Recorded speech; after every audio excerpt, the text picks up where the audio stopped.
संदर्भातल्या बातम्या। मुंबईमध्ये पहाटेपासून मुसळधार पाऊस पडतोय। मुंबई, ठाणे, कल्याण, डोंबिवली, नवी मुंबई, पनवेलमध्ये मुसळधार पाऊस पडतोय। मुंबईला पावसाचा आज ऑरेंज अलर्ट आहे। मुंबईतील रेल्वे वाहतूक ही सध्या सुरळीत सुरू आहे।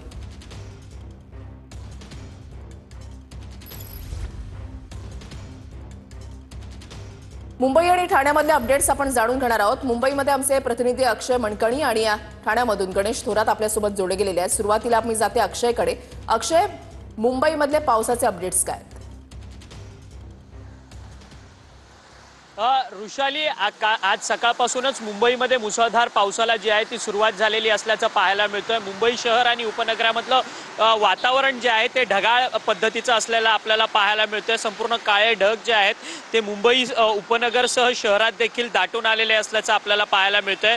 आज हवामान खात्याकडनं मुंबईला ऑरेंज अलर्ट देण्यात आलेला आहे आणि त्याचसोबतच रायगड असेल, पुणे असेल, सातारा असेल या सर्व जिल्ह्यांना रेड अलर्ट घोषित करण्यात आलेला आहे। गेल्या काही दिवसांपासून मुंबईमध्ये अधूनमधून पावसाच्या सरी ज्या आहेत त्या बरसताना पाहायला मिळत होत्या, परंतु काल रात्रीपासूनच संततधार पाऊस जो आहे तो मुंबई आणि उपनगर परिसरामध्ये आपल्याला पाहायला मिळतोय। सध्या मुंबईची रेल्वे वाहतूक आणि त्याचसोबतच रस्ते वाहतूक जी आहे ती सुरळीत पद्धतीने असल्याचं सध्या आपल्याला पाहायला मिळतंय। परंतु आज दिवसभर पाऊस कशा पद्धतीने पडणार याकडे खरं तर लक्ष लागून आहे, कारण की ऑरेंज अलर्ट देण्यात आलेला आहे। त्यामुळे मोठ्या प्रमाणात जर पाऊस बरसला तर मुंबईतल्या रेल्वे वाहतूक आणि रस्ते वाहतुकीला या पावसाचा फटका जो आहे तो बसण्याची शक्यता वर्तवली जाते। नक्कीच अक्षय, तुम्ही असंच आपल्या सोबत राहा।